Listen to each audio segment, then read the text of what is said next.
A advogada Tainá discursou durante a audiência pública que ouviu familiares e advogados das pessoas que foram presas em massa, a mando do ministro Alexandre de Moraes, do Supremo Tribunal Federal, e relatou sua experiência como irmã e advogada de presos, enfatizando a importância de que todos saibam o que está acontecendo e também de que os parlamentares passem a agir, já que os presos não têm meios legais de se defenderem.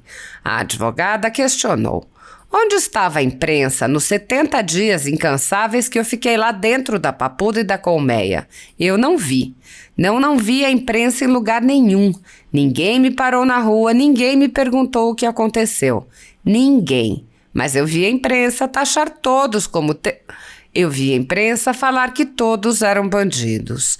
Tainá relatou que procurou os parlamentares ao entrar em desespero por ver que as defesas dos presos são simplesmente ignoradas. Ela disse: a gente não tem voz, a gente tenta falar dentro do processo e ninguém responde. É como se a gente não estivesse trabalhando. Nada acontece. Até que eu falei, vou ter que ir na Câmara. Nunca fiz isso na minha vida, sempre tive horror à política. Mas como diz sua mãe e o meu pai, quem não discute política, sofre política. E eu vim aqui, num grito de socorro, pedir ajuda, porque alguém tinha que falar por mim, já que tudo que eu fazia, ninguém estava me ouvindo. Tainá relatou que muitas famílias só têm notícias de seus parentes presos graças aos advogados que procuram ajudar no interior das penitenciárias. Ela disse: eu me sinto juridicamente todos os dias vendo essa barbárie acontecer e a mídia não fala nada, absolutamente nada. Ela fala o que interessa a ela. A mídia nesse país só funciona para um lado. A advogada apontou: estamos em um período em que tudo é relativizado. A democracia é relativizada, a verdade é relativizada, tudo é relativizado. Então, se tudo está sendo relativizado, não se preocupe. Na sua vez, também será relativizado. Ela acrescentou: nós estamos muito longe de sermos humanos. No dia que nós formos humanos, olhar uma situação dessas é no mínimo de se indignar. E quem não se indigna, quem apoia isso, que Deus tenha misericórdia. O acerto de contas não vai ser aqui. A justiça pode ser cega, mas a divina não falha. Tainá fez um apelo aos parlamentares. Vocês têm que se manifestar, vocês precisam tomar uma medida. A gente veio aqui juridicamente pedir. Inclusive, aqueles que quebraram têm que ser julgados, mas tem uma forma correta. Tem um processo legal para isso. A Constituição Federal determina em seu artigo 5º, inciso 54, que ninguém será privado da liberdade ou de seus bens sem o devido processo legal. No entanto, pessoas foram presas em massa e vêm tendo seus bens confiscados sem qualquer direito de defesa.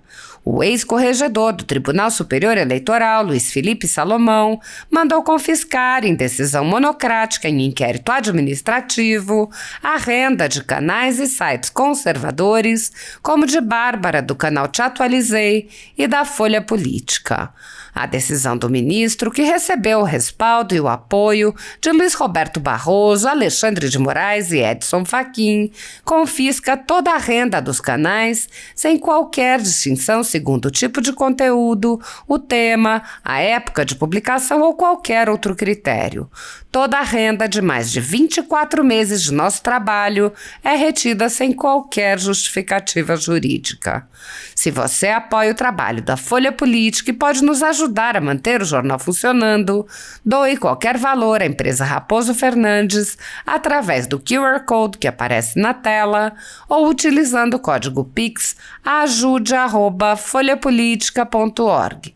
Caso não use Pix, a conta da empresa Raposo Fernandes está disponível na descrição deste vídeo e no comentário fixado no topo. Há 10 anos, a Folha Política vem enfrentando a espiral do silêncio imposta pelo cartel de mídia que quer o monopólio da informação. Pix ajude@folhapolitica.org. Assista! Eu vou passar a palavra à doutora Tainá e depois da palavra dela a gente vai encerrar essa audiência pública. Boa noite a todos. Eu falo aqui, cumprimento aqui principalmente as famílias que estão aqui e também estão assistindo a gente. Falo como advogada, mas eu também sou familiar. Eu tive também meu irmão preso.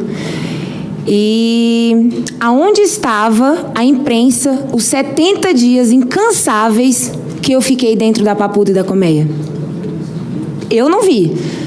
Eu não vi a imprensa em lugar nenhum. Ninguém me parou na rua, ninguém me perguntou o que aconteceu, ninguém. Mas eu vi a imprensa taxar todos eles. Eu vi a imprensa falar que todos eles eram bandidos.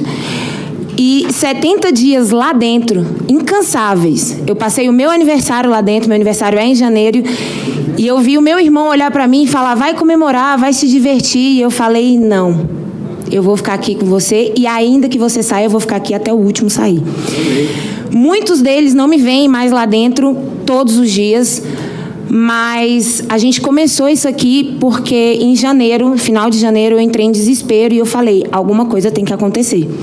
A gente não tem voz, a gente tenta falar dentro do processo, ninguém responde, é como se a gente não estivesse trabalhando e nada acontece, até que eu falei, eu vou ter que ir na Câmara, eu vou ter que bater perna, não sei, eu nunca fiz isso na minha vida, sempre tive horror à política, mas como diz sabiamente a sua mãe e o meu pai, quem não discute política sofre política.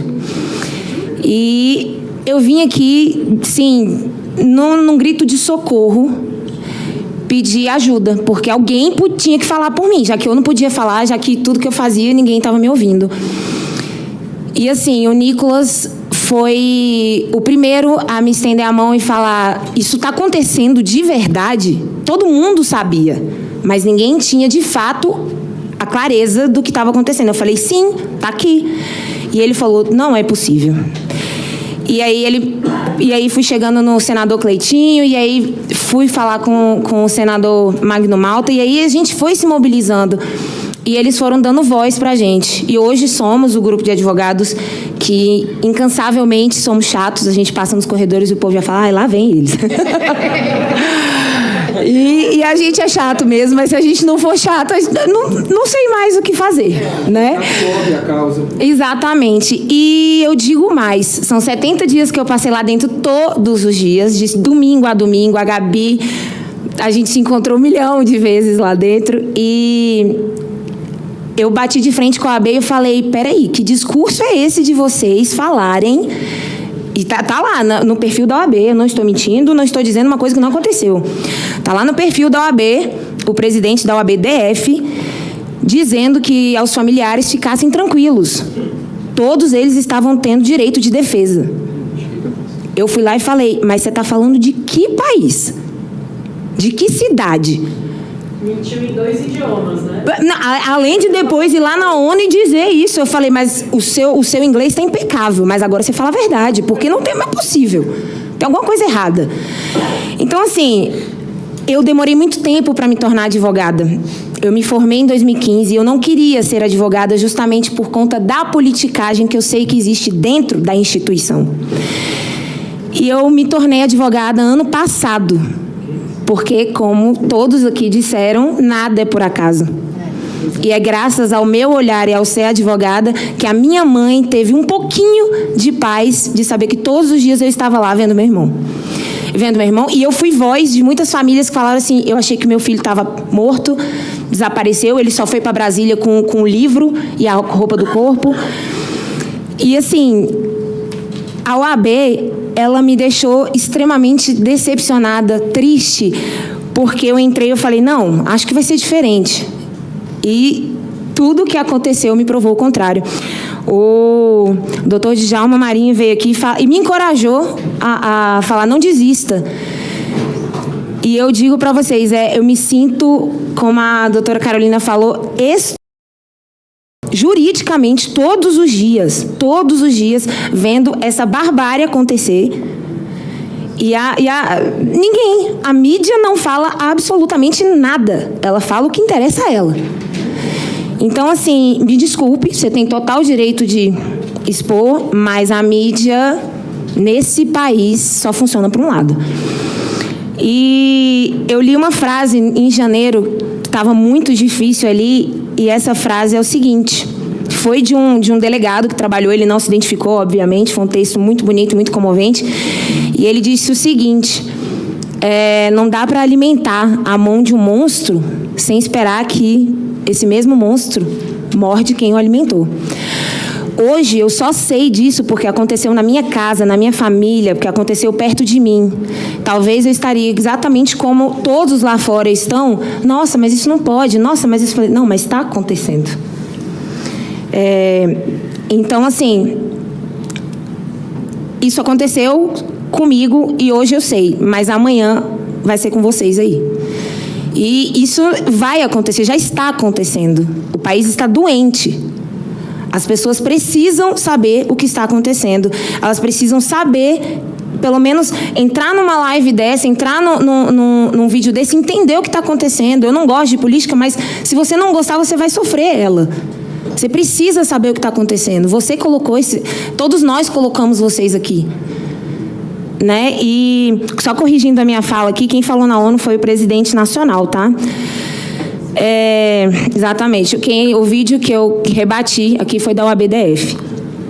E assim, estamos num período em que tudo é relativizado. Então, a democracia é relativizada, a verdade é relativizada e tudo é relativizado. Então, se tudo está sendo relativizado, não se preocupem. Na sua vez também será relativizado. Eu venho aqui dizer para as famílias que eu também sinto até hoje. Eu não durmo há 6 meses, eu não como igual, eu não consigo falar desse assunto sem me emocionar, sem ver a cena que eu vi do meu irmão olhar para mim num desespero e falar: o que eu estou fazendo aqui? Eu ver o pai da Gabriela olhar para mim: você conhece minha filha? Eu falei: conheço. Ele diz para ela que eu estou bem. Eu ver pessoas lá dentro falando assim: doutora, minha alegria é ver você aqui porque eu fui iludido por vários advogados. Aí eu falei assim, ele falou: eu nunca nem bebi, que é para não dar ousadia para o inimigo. E eu estou preso aqui, sendo que eu não fiz nada. Olha a minha bolsa, doutora. Minha bolsa tem um desodorante, um pacote de biscoito e uma blusa de frio. Olha, nós estamos muito longe de sermos humanos. Porque no dia que nós formos humanos, olhar para uma situação dessa é no mínimo de se indignar. E quem não se indigna e quem apoia isso, que Deus tenha misericórdia. O acerto de contas, como diz o deputado aqui, não vai ser aqui. A visão é que ela pode ser cega, a justiça é que ela pode ser cega, mas a divina não falha. Então, assim, eu estou aqui só para dizer que estamos na luta, estão tentando calar a gente, mas a gente não vai conseguir. Eu vim agradecer imensamente à casa, aos deputados que nunca viraram as costas para a gente, agradecer ao Nicolas, ao Cleitinho, que entraram com isso, o senador Magno Malta, que nunca abandonou, nunca virou as costas, e que outros se sensibilizem. O poder está aqui, vocês têm que se manifestar, vocês precisam tomar uma medida. A gente veio aqui juridicamente pedir. Inclusive, aqueles que quebraram precisam ser julgados, mas de forma correta. Tem um devido processo legal para isso. E é isso. Eu estou até emocionada, estou tentando não transparecer. Mas é isso, eu agradeço e continuamos na luta.